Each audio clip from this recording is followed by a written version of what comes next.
नमस्कार साथियों, मैं हूं तेजपाल शर्मा और आज एक नई वीडियो के साथ हैं और हमारा टॉपिक चल रहा था बुद्धि का।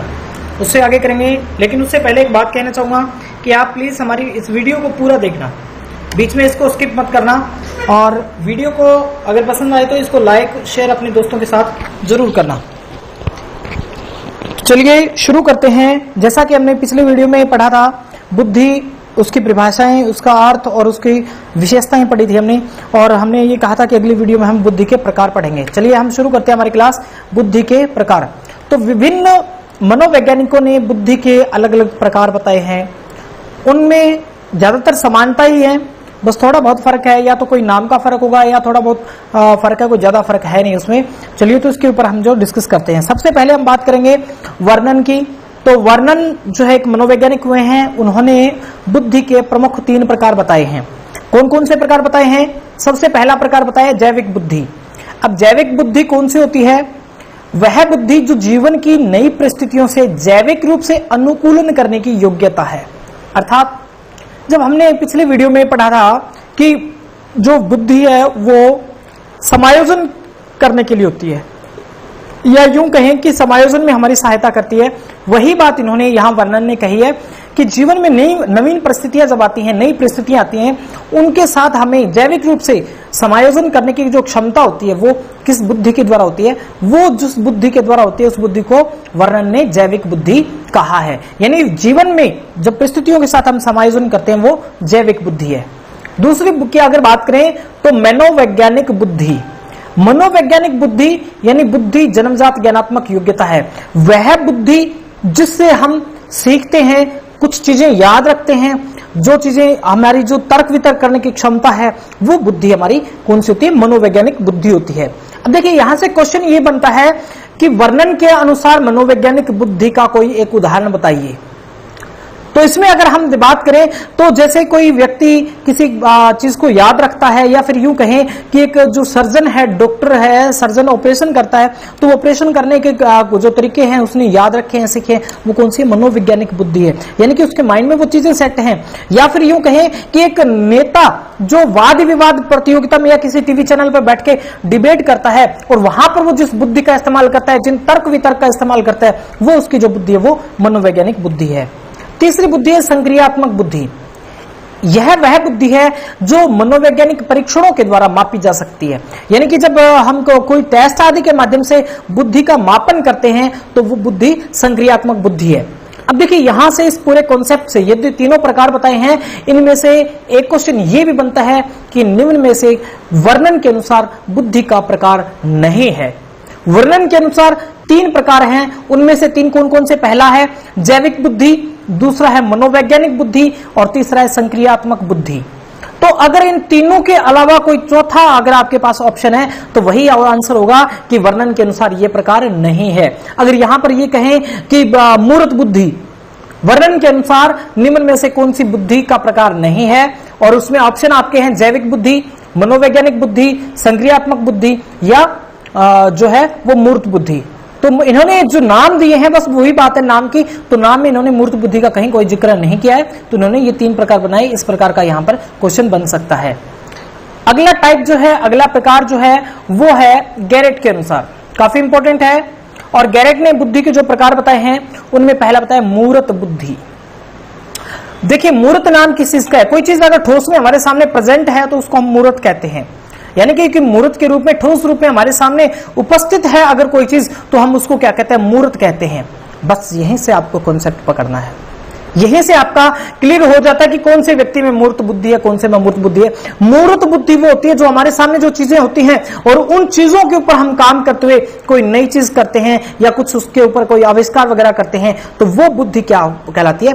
मूर्त बुद्धि कहलाती है। मूर्त को हम गामक या यांत्रिक बुद्धि भी कहते हैं, गामक बुद्धि भी कहते हैं और यांत्रिक बुद्धि भी कहते हैं, क्योंकि ये यंत्रों पर आधारित होती है। जैसे एक कारीगर है, जैसे लकड़ी का कारीगर है, तो वो क्या है, लकड़ी से विभिन्न प्रकार की कलाकृति बना सकता है क्योंकि उसके सामने लकड़ी ठोस रूप में है। मैकेनिक है, मैकेनिक के सामने कोई गाड़ी वगैरह होगा, कोई इंजन वगैरह है, तो उससे वो आविष्कार करके नई चीज बना सकता है। इंजीनियर है, वो बहुत अच्छा भवन बना सकता है, बहुत अच्छा पुल वगैरह बना सकता है क्योंकि उसके सामने वो चीजें हैं तो बना सकता है। औद्योगिक वर्कर है, ये सारे इनके अंदर कौन सी होती है, मूर्त बुद्धि होती है। यानी कि कोई चीज हमारे सामने प्रेजेंट है और उस प्रेजेंट चीज के ऊपर अगर हम कोई एक्सपेरिमेंट करते, कोई नई चीज बनाते हैं या उस पर कोई बुद्धि का इस्तेमाल करते हैं तो वो बुद्धि कौन सी होगी, हमारी मूर्त बुद्धि होगी। दूसरा अगर बात करें तो अमूर्त बुद्धि। अमूर्त बुद्धि यानी इसका जो ज्ञान है, इस बुद्धि का जो संबंध है वो पुस्तक के ज्ञान से है।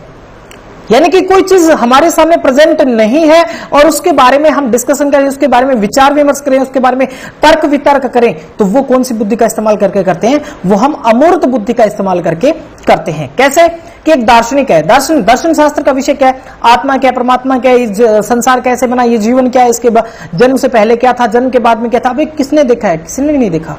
लेकिन ये कॉन्सेप्ट है, ये अमूर्त रूप में हमारे सामने और उसके ऊपर विचार करने वाला क्या होता है, अमूर्त बुद्धि वाला होता है। या यूं कहें कि इन व्यक्तियों में अमूर्त बुद्धि की अधिकता होती है, विचारक होते हैं, जो कॉन्सेप्ट लेते हैं, कोई विचार देते हैं अपने माइंड से, जो चीजें हमारे सामने है नहीं और उनके बारे में उस तरह के विचार देते हैं, वो विचारक भी क्या है, अमूर्त बुद्धि वाले होते हैं। चिंतक हैं, शिक्षक है, डॉक्टर है, वकील है, चित्रकार, साहित्यकार, फिल्मकार, ये सारे क्या होते हैं, अमूर्त बुद्धि वाले होते हैं।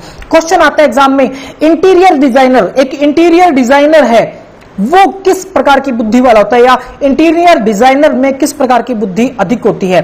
तो निश्चित रूप से इंटीरियर डिजाइनर यानी कि हमारे मकान के अंदर, कमरे, रूम से अंदर का डिजाइनिंग जो है, फर्नीचर वगैरह, कहां कौन सी चीज लगेगी, कहां कौन सी चीज लगेगी, कहां टीवी लगना है, कहां बेड लगना है, कहां सोफा लगना है, ये सारी चीजें डिसाइड करने वाला इंटीरियर डिजाइनर होता है। तो वो अपने माइंड के अंदर सेट करता है और वो सेट करता है कि किस तरीके से कहां कौन सी चीज लगाएंगे तो अच्छी सुटेबल रहेगी।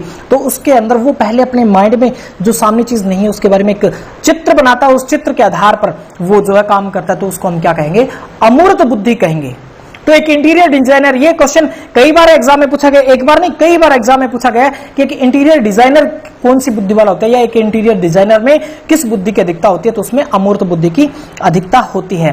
तो अमूर्त बुद्धि वाले कौन कौन से हैं, दार्शनिक है, विचारक है, चिंतक, शिक्षक, डॉक्टर, वकील, चित्रकार, साहित्यकार, फिल्मकार।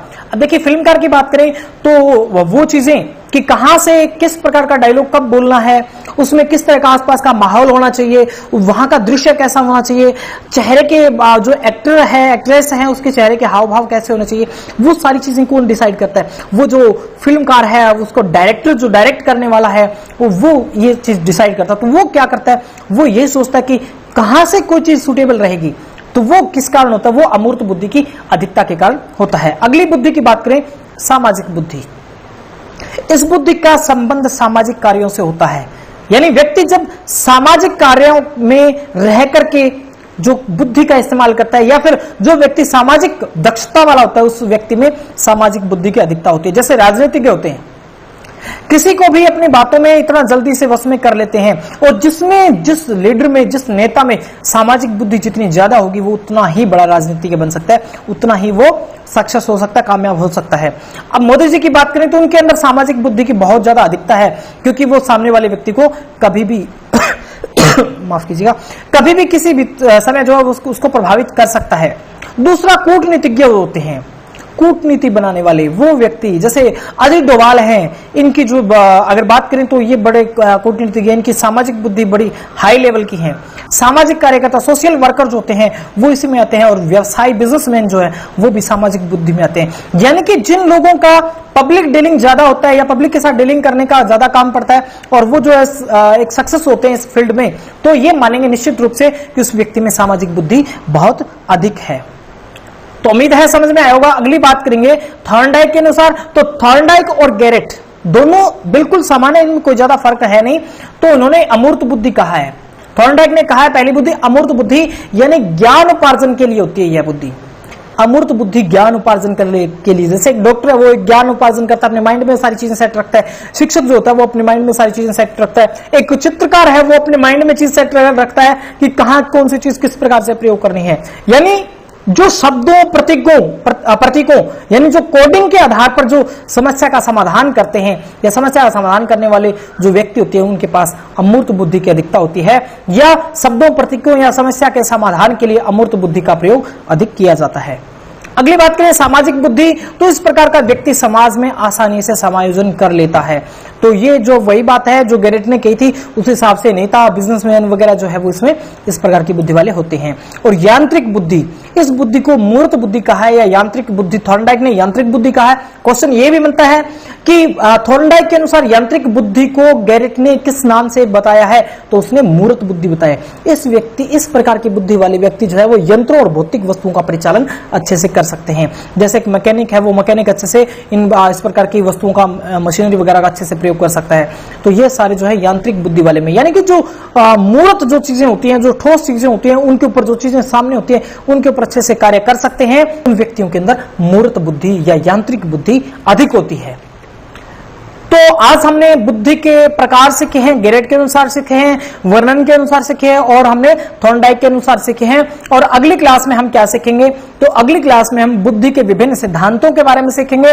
और दोस्तों, अगर आपने अभी तक हमारे चैनल को अगर सब्सक्राइब नहीं किया है तो प्लीज इस चैनल को सब्सक्राइब कर लीजिए और अपने दोस्तों के साथ शेयर जरूर कीजिए। वीडियो देखने के लिए बहुत बहुत धन्यवाद। और साथियों, मैं आपको यकीन दिलाना चाहता हूं कि अगर आप इस तरीके से करेंगे, आप एक रेगुलर तरीके से तैयारी करेंगे तो बिल्कुल आप चयनित होंगे, क्योंकि मैं भी चयनित हूं राजस्थान की शिक्षक परीक्षा 2018 में। तो उम्मीद करता हूं कि आपको ये वीडियो पसंद आएगा। वीडियो देखने के लिए बहुत बहुत धन्यवाद। आपका दिन शुभ हो।